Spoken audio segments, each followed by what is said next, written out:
paz de Cristo é especial.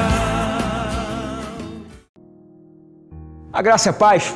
Eu sou o pastor Luiz Gustavo e estou aqui mais uma vez para compartilhar com você um pouco da palavra de Deus. Uma pequena porção para levar até a sua mente, até o seu coração, uma reflexão para trazer verdade, para trazer esperança, principalmente nessa época de Natal. Estamos aí nos aproximando dessa data aí culturalmente tão famosa, culturalmente tão conhecida, mas eu aposto em dizer, essencialmente muito desconhecida. O que você celebra no Natal? Qual é a motivação que vem ao teu coração ao celebrar o Natal? Eu não sei se nós damos a essa data a verdadeira, coerente expressão. Nós temos uma tendência de nos deixarmos levar por toda uma onda de sentimentos, de fechamento de ano, de confraternização, né? E aí nós trazemos junto, a reboque isso, o nascimento de Jesus. Mas será que o cristianismo tem como prioridade trazer ao teu coração a ideia do nascimento histórico de Jesus? O nascimento da pessoa Jesus? Será que essa é a essência? Porque se for essa a essência, esse Natal ele é genérico demais. Ele não tem uma função específica. Eu posso me alegrar no nascimento dessa pessoa na mesma proporção que eu me alegro no nascimento de qualquer outra pessoa. Talvez uma pessoa mais famosa, né, celebrando, quem sabe, o nascimento de uma personalidade, de um presidente, de um imperador, de alguém que tenha marcado de alguma maneira a história do nosso país, da nossa região, ou talvez um parente que você ame. Será que celebrar o princípio da história de Jesus, esse é o foco da celebração do Natal? Será que esse é o caminho? Eu queria oferecer até a você uma reflexão para que você pudesse pensar sobre isso. Eu quero convidar você hoje a pensar comigo no Evangelho de Marcos. O Evangelho de Marcos, embora seja o segundo na ordem cronológica, ele foi o primeiro evangelho a ser escrito, né? O primeiro de todos os evangelhos a ser escrito e, assim, a base de referência para todos os que foram escritos depois é o Evangelho de Marcos. O Evangelho de Marcos tem esse nome por conta do seu amanuense, ou seja, aquele que escrevia, né, o Evangelho. Mas a tradição cristã, ela nos recomenda a ideia, a possibilidade muito real de Marcos ter escrito, sendo o ditador daquilo que ele escrevia, o apóstolo Pedro. E o que nós percebemos e que nós olhamos para o Evangelho de Marcos, nós podemos perceber, sim, uma característica muito pragmática, muito diretiva, muito assertiva, que é consoante à personalidade desse apóstolo que foi o líder do colegiado apostólico, do qual Jesus chamou, né, todos os seus apóstolos. Eu quero compartilhar com você hoje o primeiro capítulo do Evangelho de Marcos, capítulo 1, do verso 1 até o verso 4, né? E eu queria compartilhar esse texto com você. Diz assim a palavra de Deus: princípio do Evangelho de Jesus Cristo, Filho de Deus, conforme está escrito na profecia de Isaías: eis aí, envio diante da tua face o meu mensageiro, o qual preparará o teu caminho. Voz do que clama no deserto, preparai o caminho do Senhor, endireitai as suas veredas. Apareceu João Batista no deserto, pregando batismo de arrependimento para a remissão de pecados. Amém? Que Deus abençoe o teu coração.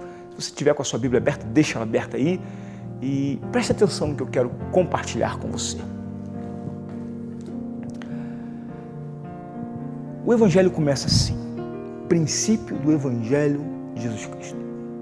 Diferente de Mateus e Lucas, que são chamados de sinóticos, ou seja, eles são semelhantes, esses três evangelhos, o Evangelho de Mateus começa contando a história de Jesus, a genealogia de Jesus, como se deu o nascimento, a maneira, a forma. O Evangelho de Lucas também. Ele apresenta no capítulo 2 uma genealogia. A genealogia de Mateus vai de Jesus até Abraão, né? Ou melhor, de Abraão até Jesus. E a genealogia de Lucas vai de Jesus até Adão, mostrando as duas linhagens importantes. Uma referida à religião israelita, que era a religião nascida em Abraão, a descendência nascida em Abraão, na figura de seu filho Isaque. E a outra descendência releva Jesus até a promessa messiânica primária, que nós chamamos de proto-evangelho, que é Gênesis 3,15, né? Quando o Senhor dá uma palavra a Eva, né? E também a serpente, dizendo que colocarei inimizade entre ti e a mulher, entre a sua descendência, ou seja, a descendência da mulher e da serpente, e o descendente da serpente, né? Ou seja, Jesus era aquela descendência que viria e pisaria na cabeça da serpente. Ou seja, então Jesus ele não está apenas ligado com a profecia hebraica, no sentido de povo de Deus, que começa em Abraão, mas ele está relacionado de maneira profética até a primeira profecia messiânica que foi feita a seu respeito em Gênesis 3,15, onde nós temos a gênese da história, não apenas do judaísmo, do cristianismo, mas a gênese da humanidade. Amém? Bom, então Marcos não tem essa preocupação. Por que há essa preocupação em Lucas e há essa preocupação em Mateus? Mateus está escrevendo para judeus. Quando ele escreve a judeus, ele fala para judeus, ele precisa usar elementos que corroborem que Jesus é alguém da descendência. Os gregos tinham grande importância na história. Isso para eles era importante. Agora, para os romanos, não havia necessidade. Eles não eram judeus. Eles não eram tão antigos, eles não eram dados a tanta história.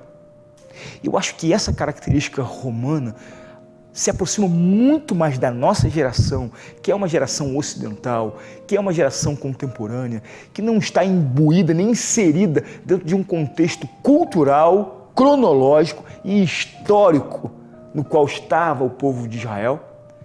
E então Jesus faz muito mais sentido para mim, para você que me assiste agora, a partir da perspectiva de Marcos. E Marcos não começa dizendo princípio da história de Jesus. Ele fala sobre o princípio do Evangelho de Jesus. O que transborda para mim, para você, não é uma importância genealógica, mas é uma importância essencial. E talvez você esteja agora, nesse momento, se perguntando, tá, pastor, mas você falou que você ia falar de Natal. Você não está falando de Natal, eu estou falando de Natal. Exatamente sobre isso. O que é o Natal? Algumas pessoas dizem certamente Jesus nascer no nosso coração, né? É o fato não apenas dele ter nascido lá em Belém, da Judéia, mas ele nascer no meu coração. Não é ele ter nascido na estrebaria de Belém, mas nascer nessa estrebaria aqui, ó, do meu peito.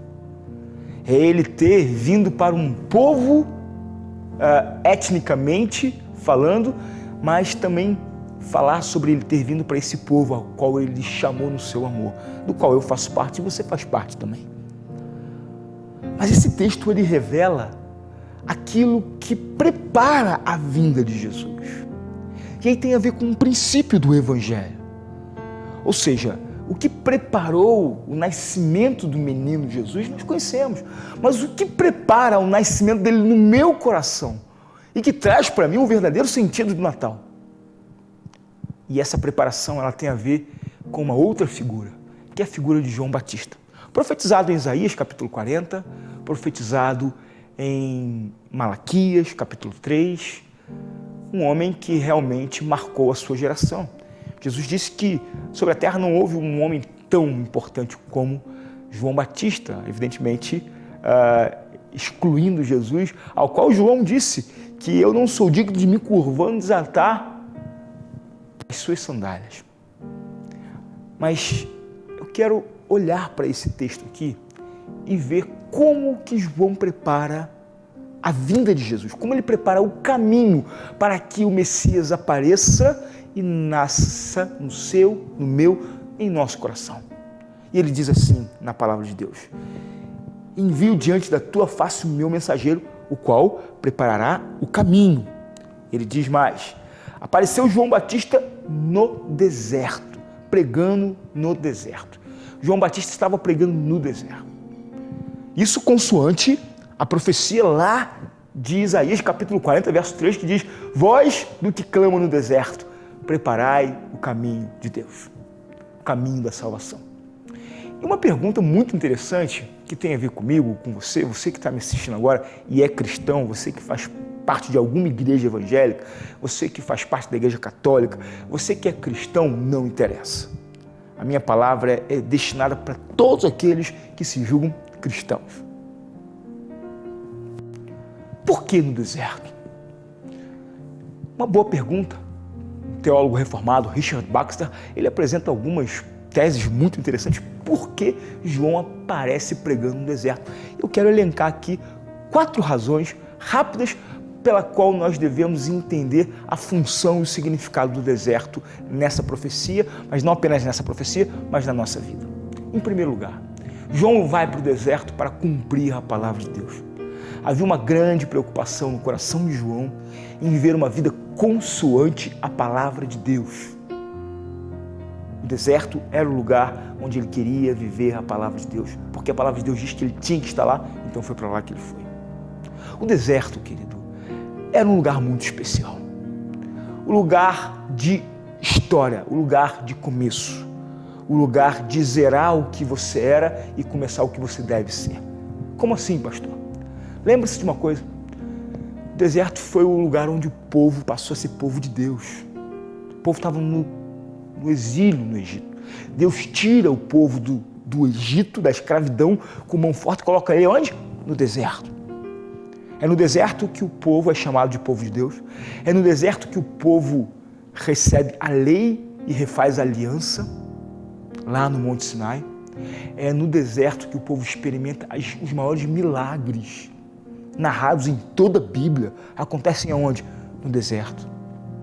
E é no deserto que o povo experimenta, meus irmãos, a mais nítida e substancial experiência de ser guiado por Deus. O povo não sabia para onde estava indo, porque era deserto, mas de dia ia uma coluna de fumaça, e de noite uma coluna de fogo, né? Símbolos inequívocos de um povo que é guiado por seu Deus. Andar segundo a vontade do seu Deus. Era para isso que Deus chamou aquele povo ao deserto. Em terceiro lugar, o povo vai ao deserto para sair, para fugir das distrações do mundo, para não perder a perspectiva da sua missão. João vai para o deserto para ficar longe do palco das hipocrisias religiosas que assolavam Israel naquele tempo e que assolam os nossos dias. A hipocrisia, a mentira, os personagens religiosos que se criam hoje, a falsa piedade, o falso louvor, a falsa adoração, ele sai disso. Em quarto lugar, quarta razão para que ele vai para o deserto é para qualificar quem o seguiria. As pessoas não buscam lugares de desconforto. As pessoas buscam lugares de conforto. Então só ia para o deserto quem queria de verdade preparar no seu coração um caminho para o Senhor. João Batista diz assim: eis que eu vos batizo com água, mas virá aquele que vos batizará com o Espírito Santo. Então 4 razões: cumprir a vontade de Deus. Segundo, voltar a um recomeço de relação com Deus, voltar ao primeiro amor. Terceiro lugar, experimentar a condução de Deus na sua vida, porque não adianta você voltar ao primeiro amor se você segue outras referências. Você volta ao primeiro amor, você tem um restart na sua vida, mas você precisa de uma nova guideline, você precisa de uma nova direção, uma nova referência para você seguir. Então você volta para a lama de onde você estava. Em quarto lugar, qualificar um público seguidor. Fazer diferença. A minha tristeza é que eu vejo que a igreja do Senhor, ela tem desfigurado todos esses 4 elementos. É triste você parar e pensar que a igreja hoje, ela não é mais a referência da palavra de Deus. A preocupação hoje das pessoas não é cumprir a palavra de Deus, não é obedecer e nem conhecer a vontade de Deus. Vivemos uma época de analfabetismo bíblico. Em segundo lugar, o povo não quer voltar ao primeiro amor, o povo quer voltar à sua vontade.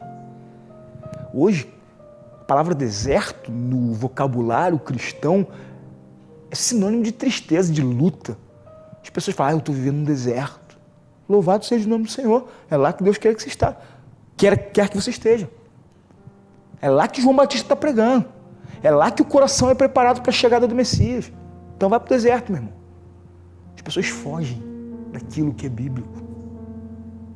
Sabe? As pessoas não querem experimentar mais o poder de Deus.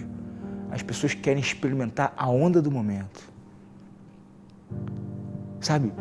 As pessoas não querem mais ser guiadas por Deus. As pessoas querem ser guiadas por modismos, pelos novismos, pelas novas ideologias. Igreja boa, que é da igreja que tem novidade.